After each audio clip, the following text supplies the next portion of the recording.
नैनीताल के रामनगर में दर्दनाक हादसा। नाले का जल स्तर कम होने का इंतजार कर रहे 6 लोगों को तेज रफ्तार बस ने कुचला।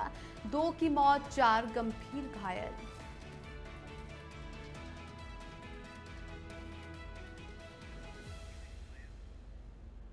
धराली आपदा को लेकर राहत बचाव कार्य मिशन मोड में। मुख्यमंत्री धामी ने दी 7 दिन में नुकसान आकलन की समय सीमा। कहा, हर्षिल रोड 2 दिन में फिर शुरू होगी।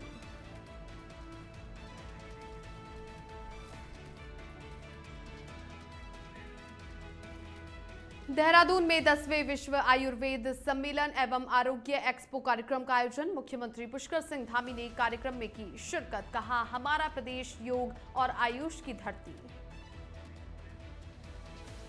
उत्तराखंड में बारिश का कहर। देहरादून, हरिद्वार समेत 7 जिलों में रेड अलर्ट। 15 अगस्त तक सिलसिला जारी रहने की संभावना।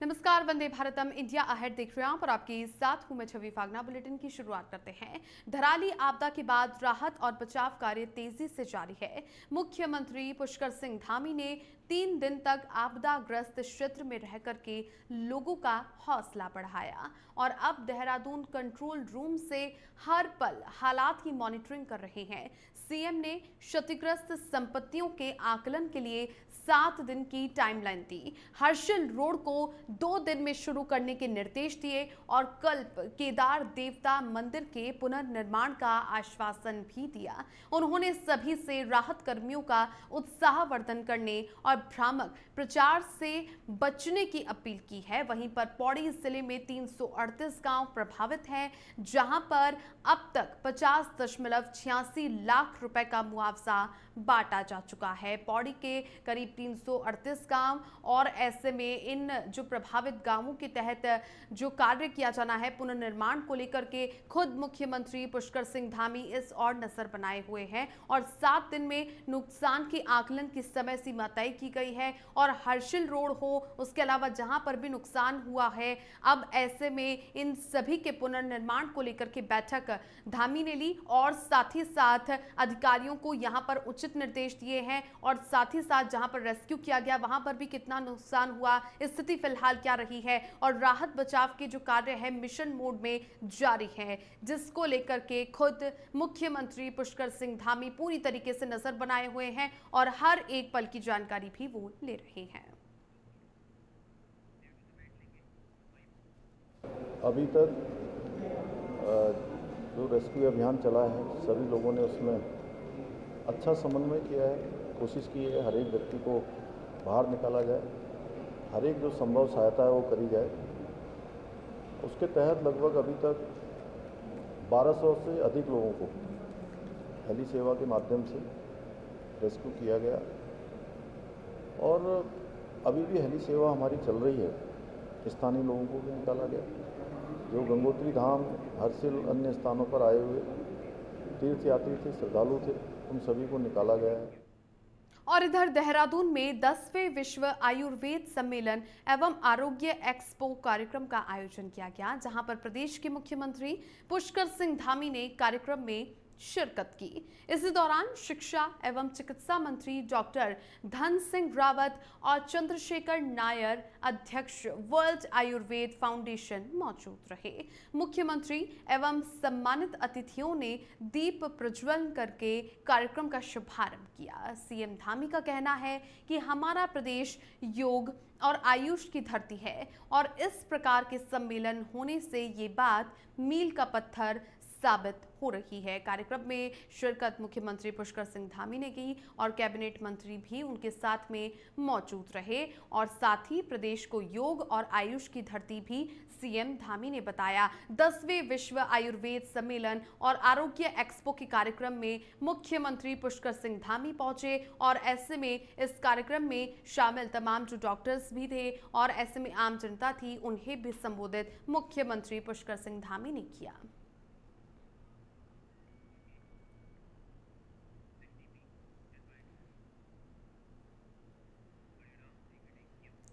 रुड़की की आवास विकास कॉलोनी में आज हरियाणा विधानसभा के अध्यक्ष हरविंदर सिंह कल्याण का भव्य स्वागत हुआ। भाजपा विधायक प्रदीप बत्रा, भाजपा के जिला अध्यक्ष डॉक्टर मधु चौधरी और बड़ी संख्या में कार्यकर्ताओं ने पुष्पगुच्छ और नारों के साथ उनका स्वागत किया।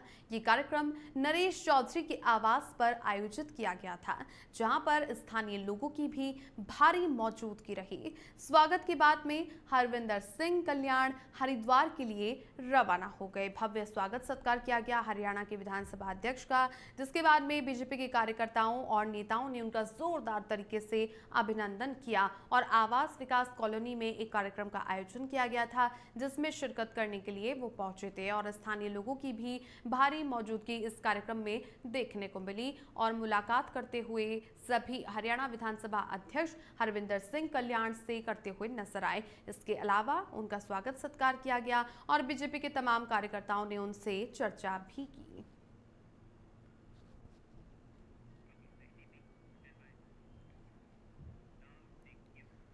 अब खबर नैनीताल से है, जहां पर रामनगर से 22 किलोमीटर दूर राष्ट्रीय राजमार्ग 309 पर धनगढ़ी नाले के पास में बड़ा हादसा हो गया। बरसाती नाले का जल स्तर कम होने का इंतजार कर रहे 6 लोगों को तेज रफ्तार बस ने कुचल दिया। इस हादसे में 2 लोगों की मौके पर ही मौत हो गई, जबकि 4 गंभीर रूप से घायल हो गए। 2 की हालत नाजुक होने पर उन्हें हायर सेंटर रेफर किया गया। प्रत्यक्षदर्शियों के मुताबिक नाले के दोनों ओर लंबी कतारें लगी हुई थी, तभी तेज रफ्तार बस पीछे से आकर के लोगों को रौंदती हुई निकल गई। आशंका है कि बस के ब्रेक फेल थे। फिलहाल पुलिस ने बस को जब्त करके जांच पड़ताल करनी शुरू कर दी है। काफी भीषण ये हादसा रहा और ऐसे में जलस्तर कम होने का इंतजार 6 लोगों को तेज रफ्तार बस ने कुचल दिया और 2 लोगों की मौके पर ही मौत हो गई और 4 लोग गंभीर रूप से घायल हो गए।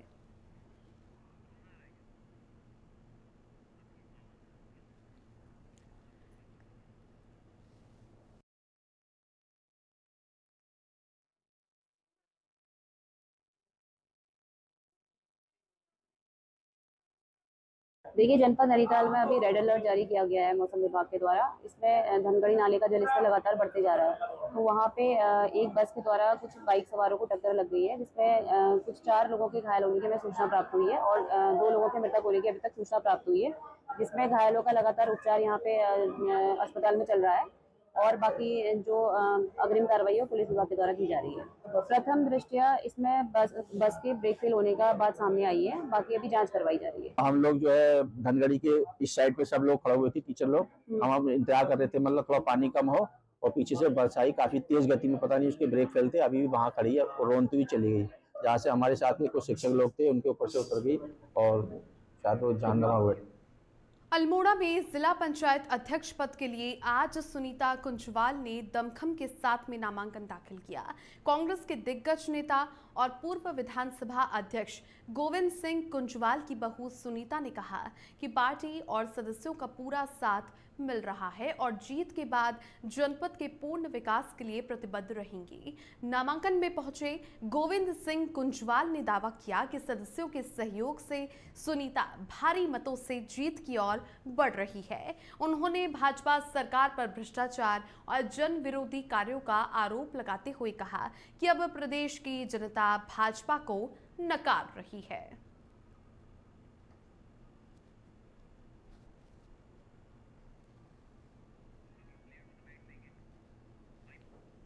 नामांकन किया है तो इस पार्टी का भी और सभी सदस्यों का भी, और हम विजयी की ओर आगे बढ़ रहे हैं और अगर हम विजयी करते हैं तो हम आगे अपने क्षेत्र में विकास करेंगे, विकास कार्य करेंगे। जिले की सरकार बनाने के लिए जिला पंचायत अध्यक्ष के पद का नामांकन है। उसमें मेरी पुत्रवधू सुनीता कुंजवाल जो है वो नॉमिनेशन कर रही है और मैंने पिछले जो चुनाव प्रचार हुआ है उसमें देखा पूरे जनपद में आम जनता का और हमारे जो सदस्य हैं माननीय, उनका जो सहयोग हमको मिल रहा है, उनकी जो भावना है, उससे लग रहा है कि हम बहुत अच्छे मतों से जीतने जा रहे हैं। कहीं कोई लड़ाई मैं देख नहीं रहा हूँ, एक तरफा कांग्रेस। अब खबर उधम सिंह नगर से है, जहां पर गदरपुर विकासखंड में ब्लॉक प्रमुख पद के लिए नामांकन हुआ। दोपहर के 1 बजे तक आवेदन पत्र खरीदे गए और बाद में 1 बजे से 3 बजे तक नामांकन दाखिल किए गए। सुरक्षा व्यवस्था के तहत पुलिस बल तैनात किया गया। एसडीएम गौरव पांडे ने जानकारी दी कि पूरी प्रक्रिया तय समय पर और शांतिपूर्वक संपन्न करवाएगी। ब्लॉक जो प्रमुख है उनके नामांकन को लेकर के आज नामांकन दाखिल किए गए और साथ ही साथ इन नामांकनों को लेकर के प्रशासनिक दौर पर जो तैयारियां थी वो पूर्ण थी। 1 से 3 बजे तक नामांकन दाखिल हुए हैं, समय रखा गया और साथ ही साथ सुरक्षा के लिए पुलिस बल भी तैनात रहा।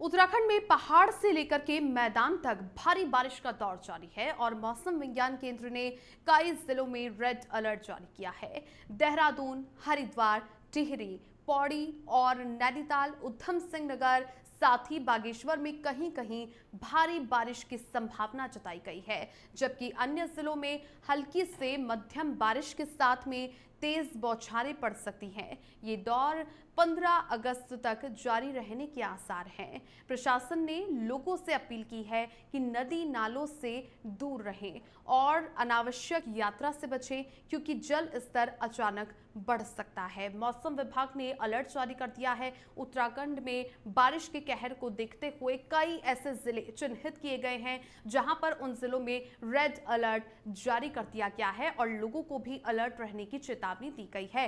15 अगस्त तक बारिश का सिलसिला उत्तराखंड में जारी रहेगा और नदी नालों से दूर रहने की अपील भी मौसम विभाग की ओर से की जा रही है।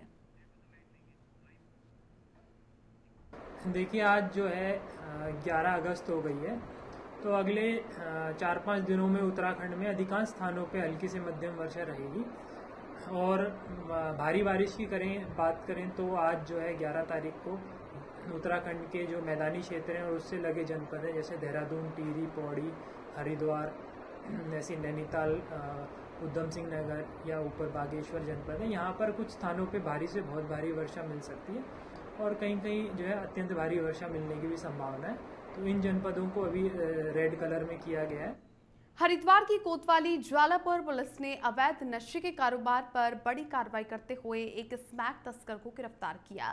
एसएसपी के निर्देश पर चलाए जा रहे अभियान के तहत नहर पटरी गुर्जर बस्ती के पास में चेकिंग के दौरान आरोपी साकिर निवासी को 6.13 ग्राम स्मैक के साथ में दबोचा गया।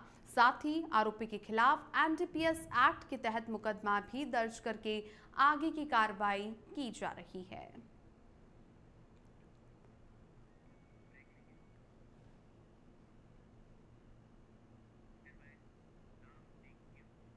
और चलिए, बुलेटिन में अब वक्त हो चला है छोटे से ब्रेक का।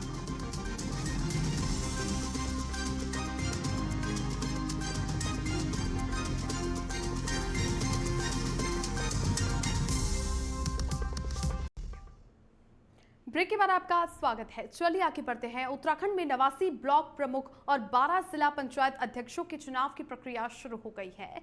14 अगस्त को मतदान के बाद शाम को नतीजे घोषित होंगे। बीजेपी के नेता और दर्जा प्राप्त राज्य मंत्री ज्योति प्रसाद गैरोला ने दावा किया है कि सभी सीटों पर भाजपा के उम्मीदवार जीतेंगे और कई जिला पंचायत अध्यक्ष की सीटें निर्विरोध चुनी जा सकती हैं। उन्होंने बताया कि 89 ब्लॉक प्रमुखों में से 83 सीटों पर भाजपा प्रत्याशी घोषित हो चुके हैं। वहीं देहरादून से भाजपा के प्रत्याशी मधु चौहान ने भी 12 में से 12 सीटें जीतने का भरोसा जताया है।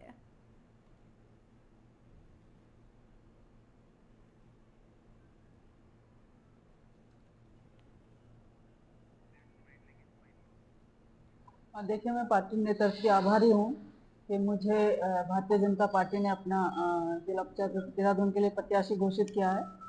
मैं इतना जरूर कहना चाहूँगी कि भारतीय जनता पार्टी के पास पूरी मेजोरिटी है। हम बहुत अच्छे वोटों से इस चुनाव को जीतने वाले हैं और सिर्फ देहरादून में ही नहीं, उत्तराखंड के अन्य जिन टोटल 12 जिलों में चुनाव हो रहा है, उन 12 जिलों में भी भारतीय जनता पार्टी का जिला पंचायत अध्यक्ष बनने वाला है। उम्मीद 12 जिलों में जिला पंचायत अध्यक्षों के नामांकन पत्र दाखिल हो चुके हैं कुछ स्थानों पर निर्विरोध अध्यक्ष बनने की संभावना दिख रही है। 89 ब्लॉक प्रमुखों पर में से हमारे 83 स्थानों पर नामांकन हो गए। कुछ स्थानों पर हमने स्वतंत्र रखा है, तो मुझे लगता है कि वहाँ भी कुछ स्थानों पर निर्विरोध होने की संभावना नज़र आ रही है। एक बार उसमें जांच के बाद ये सारी स्थिति स्पष्ट होगी। भारतीय सेना ने नागरिक प्रशासन के साथ में मिलकर लिमचियागाड़ में बेली ब्रिज का निर्माण पूरा कर लिया, जिससे 5 अगस्त को उत्तरकाशी के धराली में बादल फटने से बह गए पुल के बाद अब संपर्क बहाल हो गया है। मुख्यमंत्री पुष्कर सिंह धामी ने कहा कि गांव में बिजली और मोबाइल नेटवर्क पहले ही बहाल कर दिए गए हैं। जरूरी खाद्य सामग्री और कपड़े भी पहुंचा दिए गए हैं। अब प्राथमिकता सिंचाई और चैनलाइजेशन से जुड़े हुए उपकरण भेजने की है। साथ ही जहां जहां सड़क संपर्क टूटा है, वहां पर मरम्मत का काम तेजी से चल रहा है।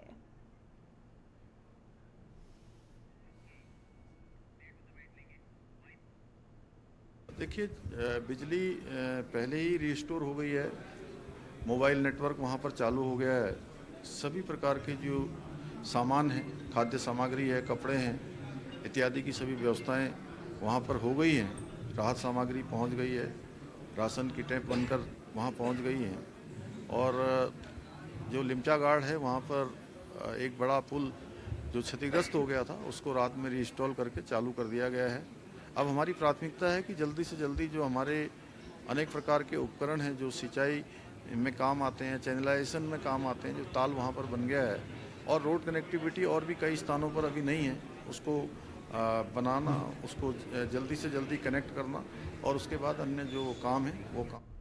हरिद्वार के फाउंड्री गेट स्थित उत्तराखंड पावर कॉर्पोरेशन कार्यालय पर सोमवार को उत्तराखंड किसान मोर्चा के आह्वान पर किसानों ने जोरदार धरना प्रदर्शन किया और ग्रामीण इलाकों में स्मार्ट मीटर लगाने का कड़ा विरोध जताया।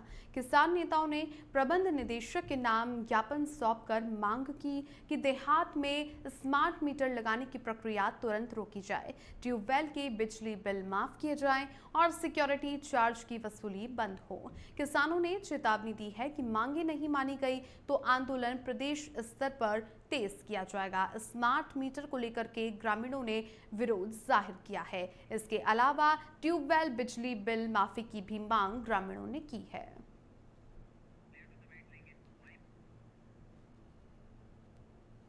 समस्याएं हैं, जैसे जो स्मार्ट मीटर है उसको तत्काल प्रभाव से लगाना बंद किया जाए, और जो गन्ने का किसानों का बकाया है, जब तक वो ड्यू है किसानों के ऊपर, और जो हमारे धान की फसल है उसका मूल्य सुनिश्चित नहीं होता, तब तक जो जबरन वसूली है, जो छापेमारी की कार्रवाई है किसानों के ऊपर, वो बंद हो। और जिस प्रकार उत्तर प्रदेश में हमारे किसानों के ट्यूबवेल के जो सिंचाई मुफ्त है, उसी प्रकार बिजली के सरचार्ज और बिजली यहाँ पर ट्यूबवेलों की किसानों के लिए मुफ्त हो। देखिए जी, आज हमने अपना यहाँ धरना प्रदर्शन करा है। एक और हमारे राष्ट्रीय अध्यक्ष आदरणीय गुलशन रोड जी के नेतृत्व में हमने अपना धरना प्रदर्शन किया है। हमने एक्शन महोदय को एक अवगत कराया है कि आप अगर किसानों का शोषण करेंगे तो उत्तराखंड किसान मोर्चा उसे हरगिज बर्दाश्त नहीं करेगा।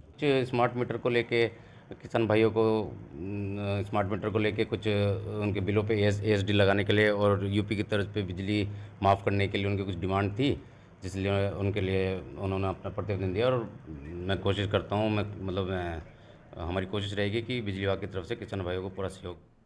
इस बुलेटिन में फिलहाल के लिए इतना ही। आप देखते रहिए इंडिया अहेड। नमस्कार।